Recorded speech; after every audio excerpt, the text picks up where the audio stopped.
2 a.m. I must be lonely. Remember that song by Matchbox 20? I don't know. Thought of it.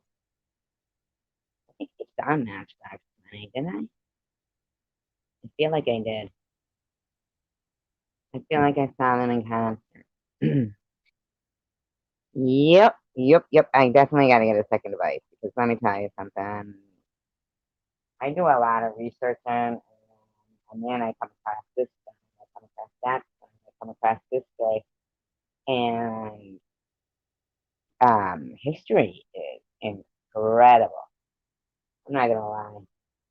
I'm not gonna lie. If I could write fast enough, I'd have written everything down that I was like just researching, because maybe everybody wouldn't think it was, um, fascinating, but I sure as hell do.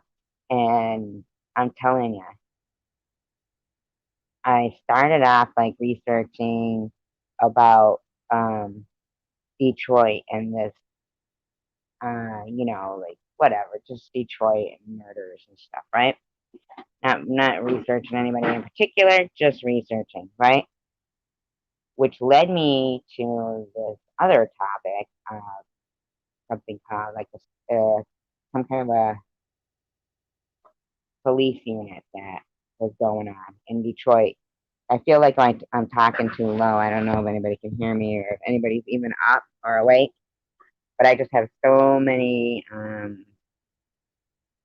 ideas for, you know, the live stream and hoping that things will, you know, I'm gonna do like, schedule stuff and, you know, try to try to make it enjoyable for me and for anybody who comes here and informative. Because man, oh my god, I was reading, man, I couldn't even like.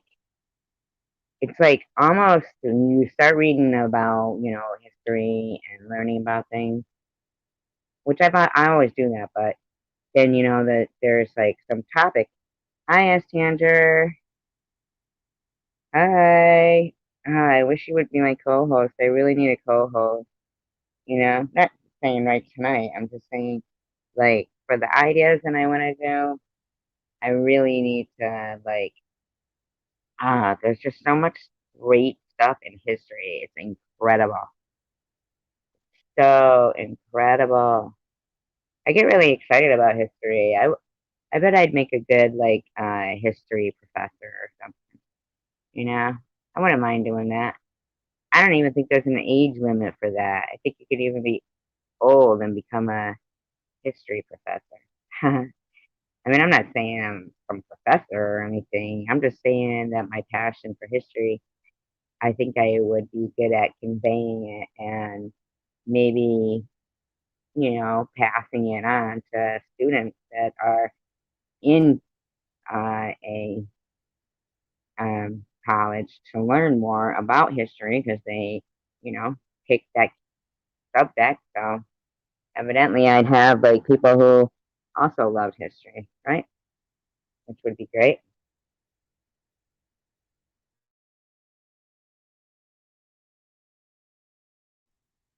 And when I talk about history, I don't only mean, you know, the history that we hear about all the time and shit. I mean, there's some shit that is just really fascinating.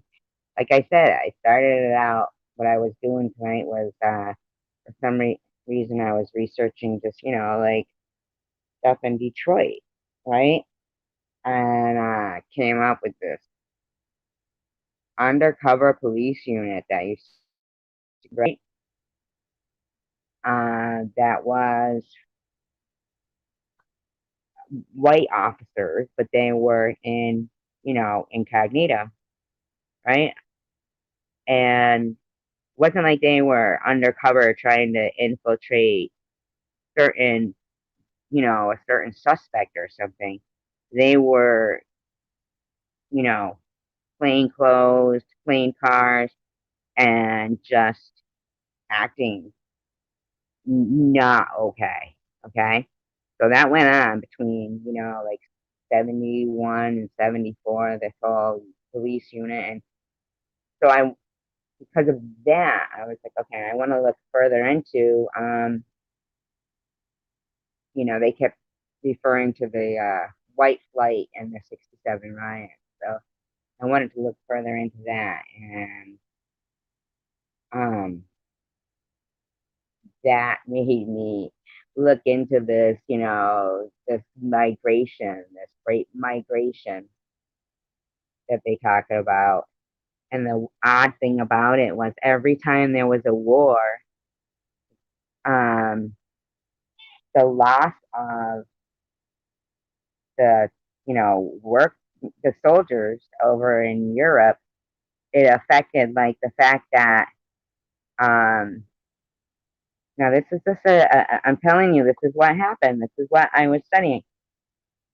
So the loss of the soldiers affected the industrial, like, the labor workers and everything, which opened up jobs for the free, the African Americans, right? Okay. So, and what was going on down south was still the Jim Crow laws. So, there's, this whole fight about in the Constitution, basically it was the segregation thing was what they were saying was, okay, well, if we're providing the same thing for you and providing the same thing, it's like, okay, say this, I don't know, okay, but say the whole, this, say there was, buses or whatever.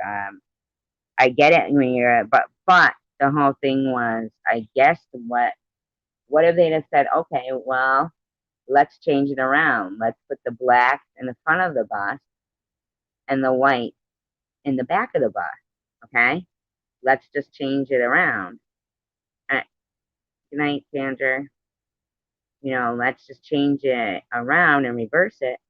And I wonder if they would have still been okay with the front of the bus. See what I'm saying? Like, I don't know, that's something to like wonder about. I know that whole back of the bus, right? Because I think what the Constitution, what they were trying to say was we provide everything equally for each other, and how each, not the whole Constitution, I'm talking about, I think it was the 14th Amendment or something, and uh, how each race or ethnicity, whatever, it treats it is up to them, right? And I'm not sure, this is just what I was seeing, what was going on was that as the wars were going on, like the First World War, there became, opening up of jobs and everything. So they might, African Americans migrated, and so the Jim Crow laws were still in effect, First World War. And, you don't have to stay living there um, in the South, going through the Jim Crow laws. So, they moved.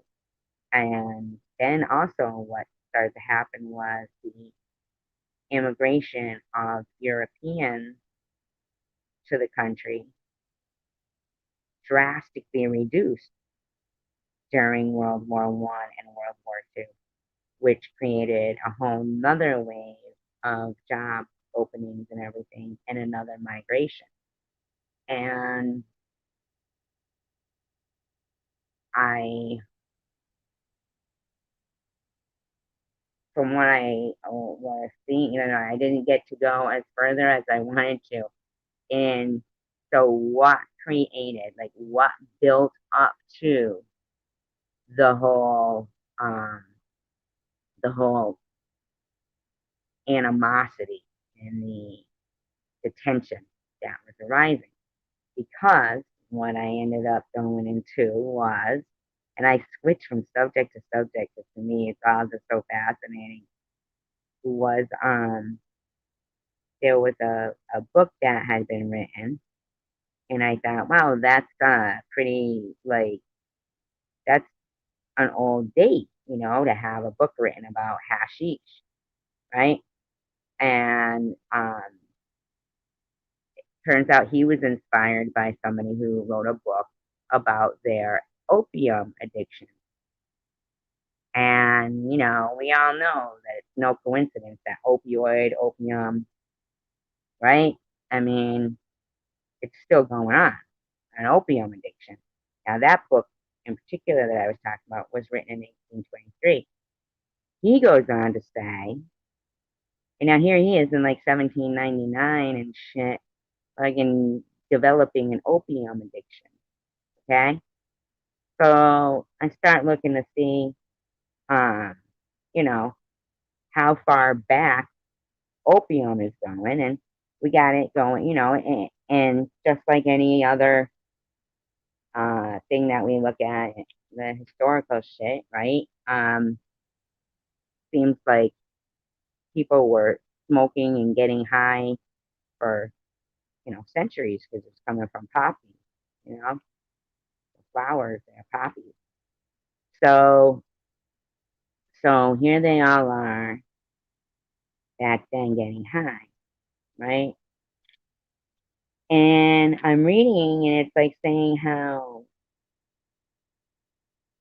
certain words for alcohol in Aramaic are translated into devil, demon, ghoul, things like that. So a lot of the texts that are written in the Bible really could have referred to these people that were um, tripping out, right? And they could be, referring to them as what we're looking at as the devil and this and that. Um, but they're really, tripping.